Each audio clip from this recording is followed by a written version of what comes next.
दोस्तों, अगर मैं आपसे कहूं कि दुनिया में एक ऐसा देश भी है जिसने अपने लोगों को कुरान जलाने की इजाजत दे दी है, तो आप उस देश के बारे में क्या सोचेंगे? बेशक आपको यकीन नहीं होगा, लेकिन इस समय स्वीडन में ये हो रहा है। दोस्तों, इस्लाम दुनिया का दूसरा सबसे बड़ा धर्म है। इस धर्म को मानने वाले लोगों की आबादी 200 करोड़ के लगभग है।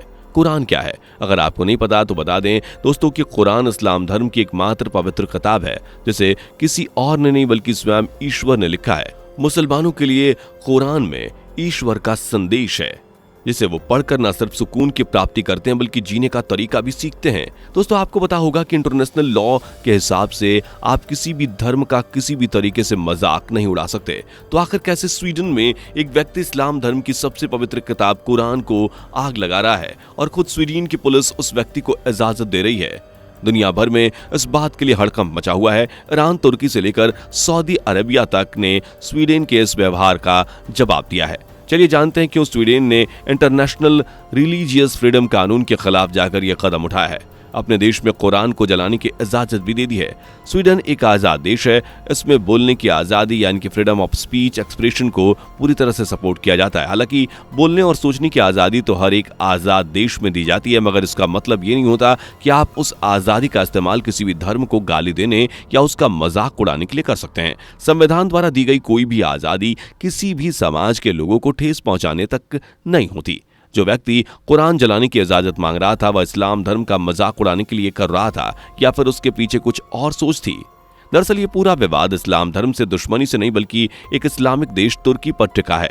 दोस्तों, आपने नाटो का नाम तो सुना ही होगा। नाटो का नाम लेते ही आपके दिमाग में रूस और यूक्रेन के जंग की झलकियां आने लगी होंगी, मगर अफसोस नाटो के चक्कर में केवल रूस और यूक्रेन ही नहीं बल्कि कई देश आपस में बढ़ चुके हैं, जिनमें तुर्की और स्वीडन भी शामिल हैं।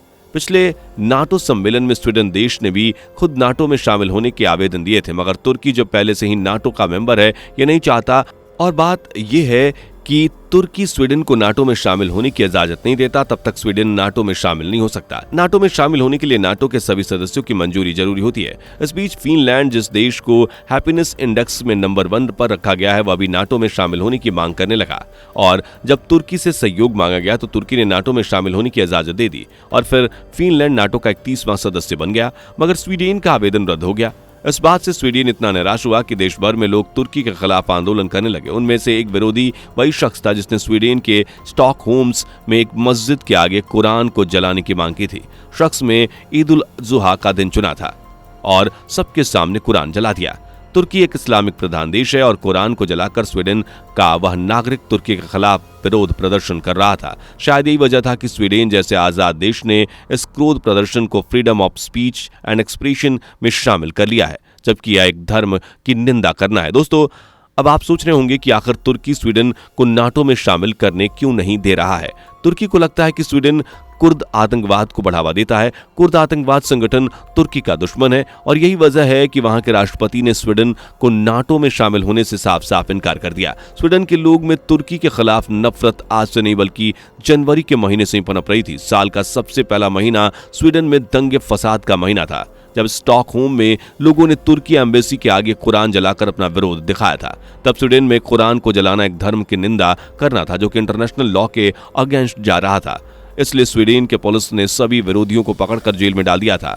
मगर आज 6 महीने बाद जब तुर्की स्वीडन को सहयोग देने से मना कर देता है, तब स्वीडन कोर्ट ने खुद उस शरणार्थी का विरोध प्रकट करने के तौर पर कुरान जलाने को इजाजत दे दी, वह भी ठीक ईद उल जुहा के दिन। यह सब कुछ पुलिस के सामने होता रहा और पुलिस भी कुछ नहीं करती। हालांकि ऐसा करने से स्वीडन ने न केवल तुर्की बल्कि सभी इस्लामिक मुल्कों से भारी दुश्मनी मोल ली है। स्वीडन और तुर्की में आपसी मतभेद को स्वीडन ने अब एक धार्मिक एंगल दे दिया है, जिस वजह से अब इस लड़ाई में सभी इस्लामिक देश शामिल होने लगे हैं। सबसे पहले देश जिसने स्वीडन के इस फैसले की निंदा की वह ईरान है। ईरान के राष्ट्रपति ने अपने नए राजदूत को स्वीडन भेजने से रोक दिया। हुसैन अमीर अब्दुल्ला इमरान विदेश मंत्री ने स्वीडन सरकार की निंदा की, जिसमें अपने नागरिकों को किसी भी पवित्र किताब को आग लगाने की इजाजत दी है। दुनिया भर से विरोध आने के बाद स्वीडन पुलिस ने कुरान जलाने वाले शख्स पर जातीय और राष्ट्रीय समूह के खिलाफ अशांति फैलाने का मामला दर्ज किया है। ईरान के बाद सऊदी अरब ने भी स्वीडन में हुई इस वाकये की निंदा की और कहा कि स्वीडन को इन हरकतों पर रोक लगानी चाहिए जो इंटरनेशनल लॉ का उल्लंघन करता है। हमें एक दूसरे के मूल्यों का सम्मान करना चाहिए और आपस में मिलजुल कर रहना चाहिए। अगला इस्लामिक देश जिसने स्वीडन को पॉलिटिकल विवाद में धार्मिक एंगल जोड़ने की निंदा की वह इराक है। इराक के विदेश मंत्री ने तो हद कर दी। उन्होंने स्वीडन से कुरान जलाने वाले व्यक्ति की मांग की है। दरअसल उस व्यक्ति को लाने की बात इराक इसलिए कर रहा है क्योंकि वह व्यक्ति कोई और नहीं बल्कि एक इराकी नागरिक है और बगदाद में उस व्यक्ति पर मुकदमा चलाया जा सकता है। वहीं दूसरी ओर इराक में स्वीडन दूतावास पर लोगों ने हमला बोल दिया है। इस बात को गलत बताते हुए स्वीडन विदेश मंत्री ने कहा कि यह सुरक्षा का एक गंभीर मामला है और दूसरों की बेइज्जती करने से कुछ नहीं मिलने वाला। स्वीडन में इस घटना ने पूरी दुनिया में तहलका मचा दिया है। खासकर इस्लामिक देशों में स्वीडन की कड़ी निंदा होती नजर आ रही है। इस हादसे के बाद ऑर्गेनाइजेशन ऑफ इस्लाम कॉरपोरेशन ने, जो कि इस्लामिक देशों का एक संगठन है, जिद्दा में फौरन एक बैठक रखी। रविवार के दिन संगठन ने एक बड़ा फैसला जारी किया। सब इस्लामिक देशों ने इस बैठक में यह तय किया कि सब एकजुट होकर ऐसे देशों के खिलाफ आवाज उठाएंगे जो इस्लाम के पवित्र किताब कुरान की किसी भी तरह से निंदा करता है। सऊदी अरब में आपातकालीन बैठक में कहा गया कि सदन में जो हुआ वह घिनौना हरकत है। इन हरकतों को रोक लगाने के लिए कड़े कानून बनाए जाएंगे। जो भी कोई इस्लाम धर्म के खिलाफ इस तरह की हरकतें करेगा उसे कड़ी से कड़ी सजा दी जाएगी। दोस्तों, ना सिर्फ तुर्की, ईरान, इराक, सऊदी अरबिया बल्कि पाकिस्तान ने भी इस बैठक में बढ़ चढ़कर फैसला लिया। उन्होंने ईद उल अजहा के दिन हुई स्वीडन के इस व्यवहार को काफी गिरा हुआ बताया और इस पर रोक लगाने के लिए पूरा सहयोग दिया। इस घटना का दुश्मन न सिर्फ तुर्की है बल्कि OIC के सारे सदस्य हैं, जिसमें 56 देश शामिल है। दोस्तों, स्वीडन में इराकी शरणार्थी के द्वारा कुरान को जलाने पर आपका क्या विचार है और क्या आपको लगता है कि क्या सभी इस्लामिक देश मिलकर स्वीडन के खिलाफ कोई एक्शन लेंगे? हमें कमेंट सेक्शन में जरूर बताइए और वीडियो को एंड करते करते उसे लाइक करना ना भूले। चैनल को सब्सक्राइब और बेल आइकन को भी प्रेस जरूर कर दें।